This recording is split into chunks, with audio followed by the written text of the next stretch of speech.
आज होता संडे आणि सिद्धूला खायचे होते मासे, तर मग सिद्धू आणि मी निघाली मासे घेण्यासाठी. लिफ्टमध्ये तर आम्ही आलो, पण लिफ्टच चालू केली नाही. तर सिद्धूची मम्मी आली आणि बोलली पहिले लिफ्ट चालू करा.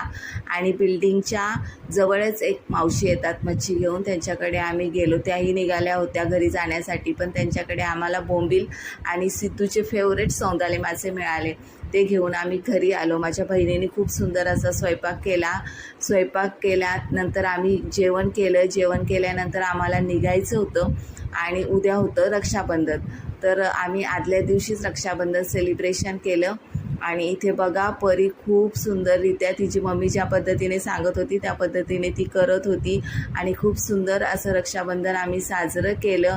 आणि हे 4-5 दिवस खूप आनंदात आणि मजेत गेले. सिद्धूच्या बड्डेसाठी आम्ही इथं आलो होतो आणि त्यानंतर मग आम्ही आमच्या बॅगा उचलल्या आणि आपापल्या घराकडे निघालो. आणि पाऊस खूप